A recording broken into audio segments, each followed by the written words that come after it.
आदाब, मैं हूं खुर्शीद रब्बानी। ग्राउंड जीरो में आप सबका इस्तकबाल है। क्या हिंदुस्तान में शहरियत का बहरान छाने वाला है? क्या वाकई 40 लाख लोगों से अब उनकी शहरियत वापस ले ली जाएगी? और क्या इन 40 लाख लोगों को हिंदुस्तान छोड़ना होगा? अगर हाँ, तो ये सब लोग कहां जाएंगे? और अगर नहीं, तो इन 40 लाख लोगों का अब क्या होगा? क्या वाकई अब इनकी ना कोई जमीन होगी और ना अपना आसमान? ये संजीदा सवाल उन 40 लाख लोगों के मुस्तकबिल से जुड़े हैं जिन्हें आज एनआरसी के फाइनल ड्राफ्ट से बाहर कर दिया गया। और इसलिए आज हम अपनी ग्राउंड जीरो रिपोर्ट में इन 40 लाख लोगों की ही बात करेंगे जिन पर आज मुल्क की शहरियत खोने का खतरा और भी ज्यादा बढ़ गया है। उनके दर्द को समझने की कोशिश करेंगे और इस मुद्दे से जुड़े तमाम पहलुओं पर रोशनी डालेंगे। इस रिपोर्ट पर हमारा तज्जिया होगा, साथ ही आपको बताएंगे एटीएम मशीन से होने वाले फ्रॉड से कैसे बचा जा सकता है, उसके आसान तरीके आपको बताएंगे। और मुल्क के सबसे बड़े बैंक एसबीआई ने एक बार फिर अपनी फिक्स डिपॉजिट की ब्याज शरह में किया इजाफा, यानी इससे बहुत लोगों को फायदा होने वाला है। साथ ही आपको बताएंगे कि आज ही के दिन हिंदुस्तान में पावर ग्रिड की सबसे बड़ी खराबी की वजह से कैसे करोड़ों लोग बिना बिजली के हुए थे परेशान। लेकिन आगे बढ़ने से पहले ग्राउंड जीरो में सबसे पहले देखते हैं देश और दुनिया की 10 बड़ी खबरें। टॉप 10 न्यूज के बाद अब वक्त है आज की ग्राउंड जीरो रिपोर्ट का। एनआरसी का दूसरा और आखिरी मसौदा जारी कर दिया गया है। इस मसौदे में असम के 40 लाख लोगों को शामिल नहीं किया गया है। इसका मतलब अब इन 40 लाख लोगों को हिंदुस्तानी शहरी होने का अहल नहीं माना गया है। मामले पर अब सियासत भी शुरू हो गई है। देखिए पूरे मामले को पेश करती है हमारी आज की ग्राउंड जीरो रिपोर्ट।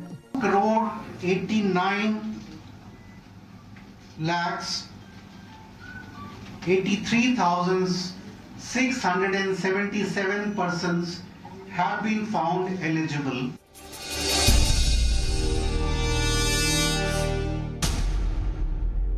एनआरसी के रियासती कोऑर्डिनेटर प्रतीक हजेला के इस ऐलान के साथ ही असम के 40 लाख लोगों पर शहरियत का खतरा मंडराने लगा। एनआरसी के दूसरे और आखिरी मसौदे के मुताबिक असम के 3,29,00,000 लोगों में से 40,07,707 लोग हिंदुस्तानी शहरियत के अहल नहीं हैं।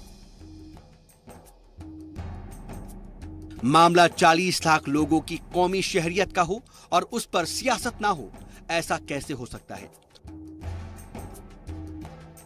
कांग्रेस फैसले से असम के लोगों को परेशानी की बात कर रही है तो टीएमसी ने वजीर दाखिला पर सच छिपाने का इल्जाम लगाते हुए सड़क पर उतरने की बात कही।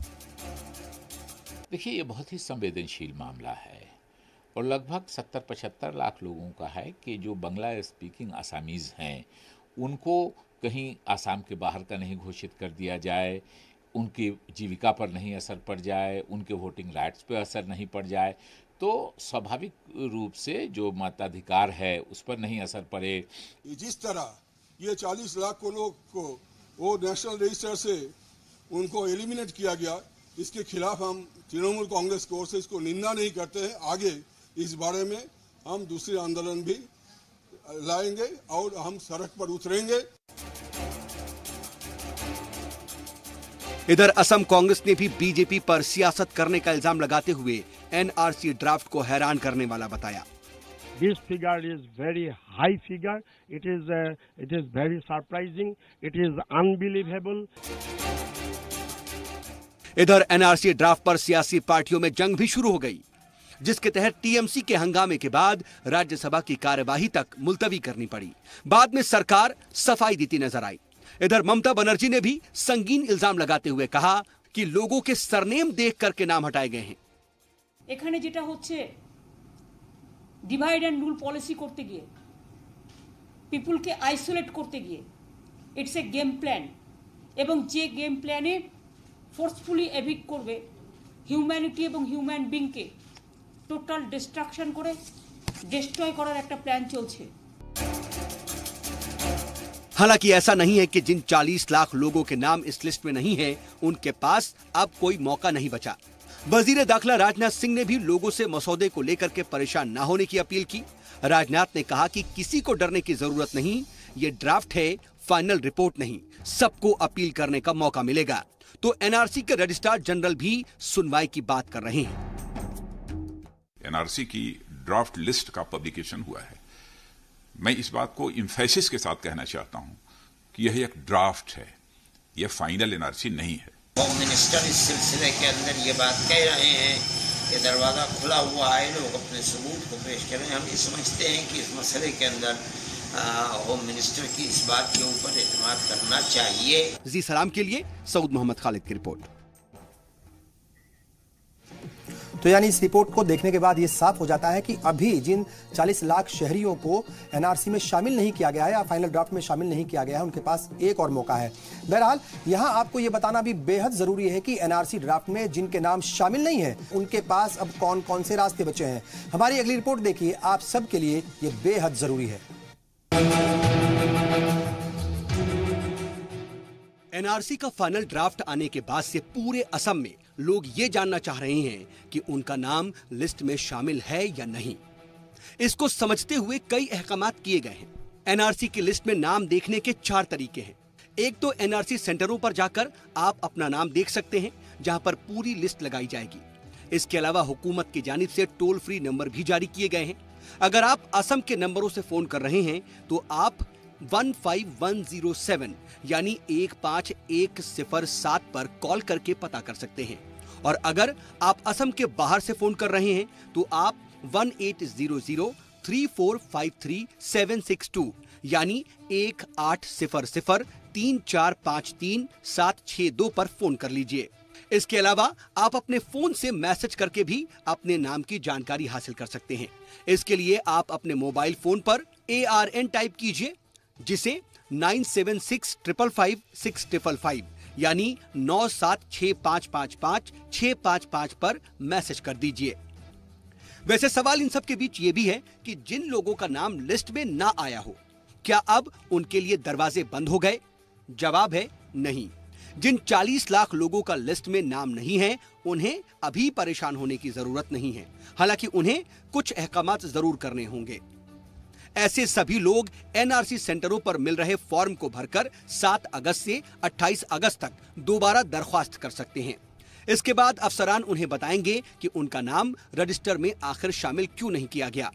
अगले कदम के तौर पर दरख्वास्त गुजार को 30 अगस्त से 28 सितंबर तक मिलने वाले फॉर्म को भरकर फिर से दरख्वास्त देनी होगी।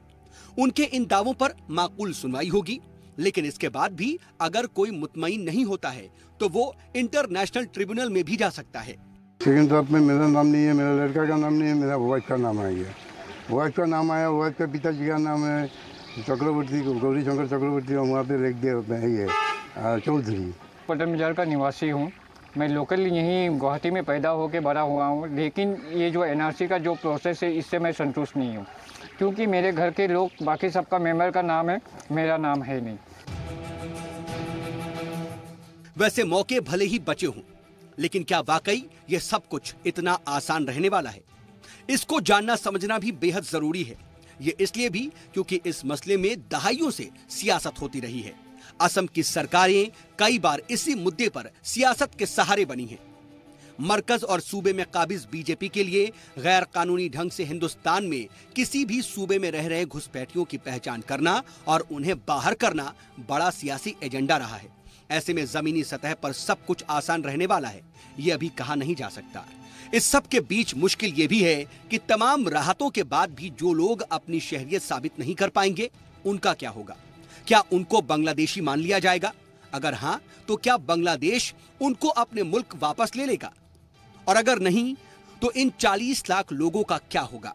सबसे बड़ी बात यह कि सुप्रीम कोर्ट ने सारे निर्देश के बाद सुप्रीम कोर्ट के डायरेक्ट कोई भी लोग इसके अंदर इन्वॉल्व यहाँ नहीं थे। इम्प्लीमेंटिंग एजेंसी जो थी वो आसाम गवर्नमेंट के अंडर में थी। आसाम गवर्नमेंट बीजेपी गवर्नमेंट है। आसाम गवर्नमेंट में बीएचपी के लोग हैं और हिंदू परिषद के आरएसएस के लोग बैठे हुए हैं। यूनाइटेड नेशन का मानना है कि दुनिया में करीब 1 करोड़ 20 लाख लोग ऐसे हैं जिनके पास किसी मुल्क की शहरियत नहीं है और इसकी वजह से वो इंसानी हुकूक से महरूम हैं। ये मसला जुनूब मशरिकी एशिया, मिडिल ईस्ट एशिया, मगरबी यूरोप और अफ्रीका में सबसे ज्यादा है। लोगों के पास शहरियत ना होने की कई वजहें हो सकती हैं, जिनमें मुल्क का बंटवारा समेत कई मामले शामिल हैं। लेकिन क्या कुछ ऐसा ही अब आने वाले वक्त में हिंदुस्तान में भी होगा? ये सवाल अभी सवाल ही है। ब्यूरो रिपोर्ट, जी सलाम। बहरहाल इस सब के बीच एक अच्छी खबर यह है कि जिन 40 लाख लोगों के एनआरसी ड्राफ्ट में जो है नाम नहीं आए हैं उनके पास मौके होंगे अपील करने के, वो कानूनी लड़ाई भी लड़ सकते हैं। बहरहाल ग्राउंड जीरो में यहाँ रुकेंगे छोटे से ब्रेक के लिए, जल्द हाजिर होंगे। इस रिपोर्ट पर हमारा तज्जिया होगा, साथ ही कुछ अहम जानकारियां और फायदे की बात के साथ आपको आज की तारीख से भी कराएंगे रूबरू।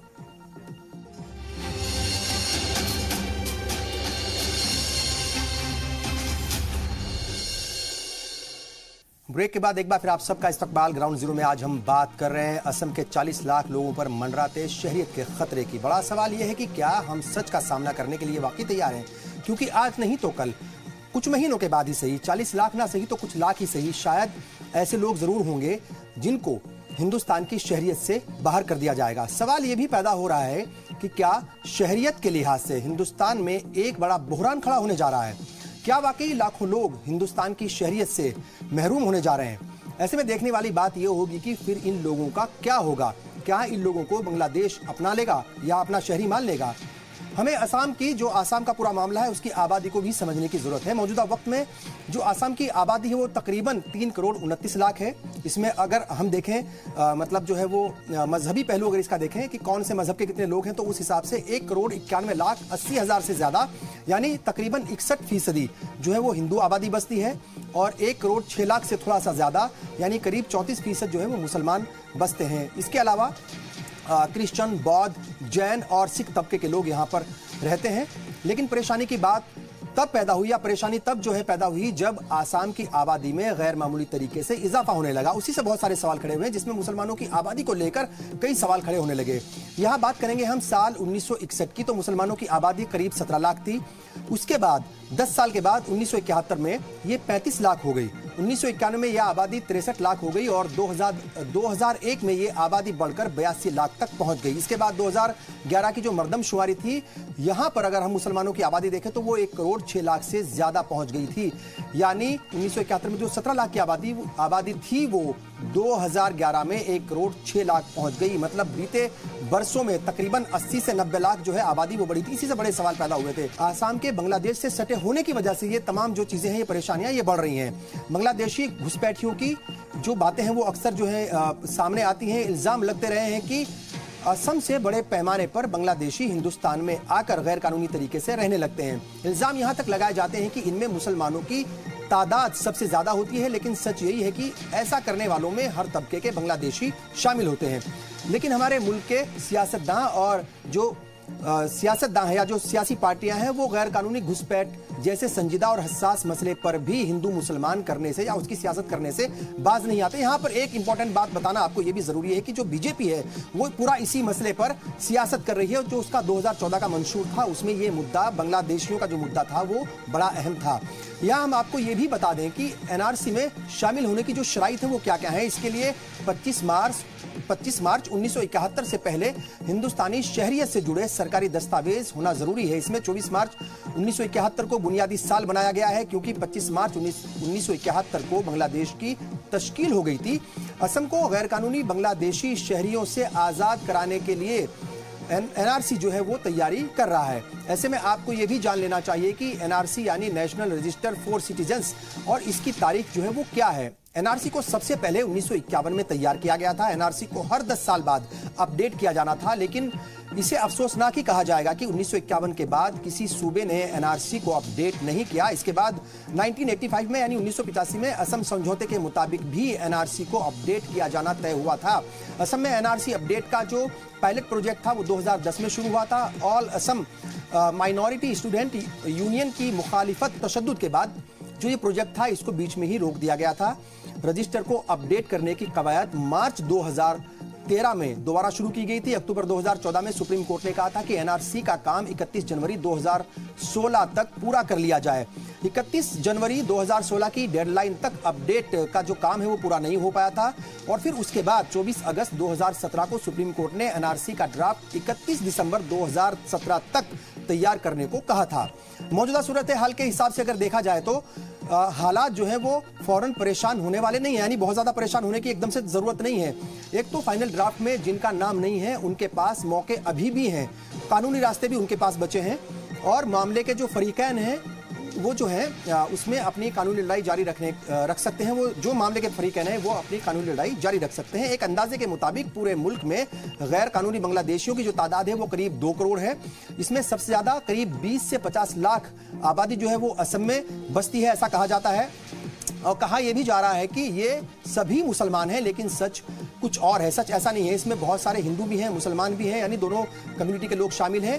ये हो सकता है कि मुसलमानों की तादाद जो है वो थोड़ी ज्यादा हो सकती है, लेकिन बांग्लादेश से जो मुसलमान यहाँ पर आते हैं या जो लोग आते हैं उसमें सिर्फ मुसलमान ही नहीं है, ये कहना या फिर ये कहा जाए कि सिर्फ मुसलमान है, ये कहना सरासर गलत है। और बात करेंगे आज की तारीख की। 30 जुलाई 2012 में आज ही के दिन हिंदुस्तान में पावर ग्रिड की सबसे बड़ी खराबी की वजह से करीब 36 करोड़ लोगों को बिना बिजली के रहना पड़ा था। 30 जुलाई 2012 रात 2:30 बजे जो है वो बिजली चली गई थी, अचानक बिजली चली गई थी बहुत सारी सुबहों की। ये पावर कट कोई मामूली पावर कट नहीं था। एक साथ पूरे शुमाली हिंदुस्तान की 7 रियासतों की बिजली गुल हो गई थी। शुमाली ग्रिड की खराबी ने दिल्ली, उत्तर प्रदेश, जम्मू कश्मीर, पंजाब, हरियाणा और चंडीगढ़ सहित हिमाचल प्रदेश में भी करीब 36 करोड़ लोगों को इससे मुतासिर किया था। इस दौरान ट्रेनें हैं वो भी रास्ते में रुक गई थी, उनको रोकना पड़ा था और राजधानी दिल्ली में भी मेट्रो सेवा जो है वो ठप हो गई थी। और इसी के साथ वक्त हो गया आपसे विदा लेने का। आप अपना ख्याल रखें, हर तरह की अफवाहों से दूर रहें। आप फेसबुक, ट्विटर और यूट्यूब के जरिए अपने पैगामात हम तक पहुंचा सकते हैं। एक जिम्मेदार शहरी बनकर मॉब लिंचिंग जैसी घटनाओं को रोकने के लिए आप सब जरूर आगे आएं। कुछ देर के बाद देखिए आपकी बात बुशरा खानम के साथ। मुझे पूरी टीम को दीजिए इजाजत। आदाब।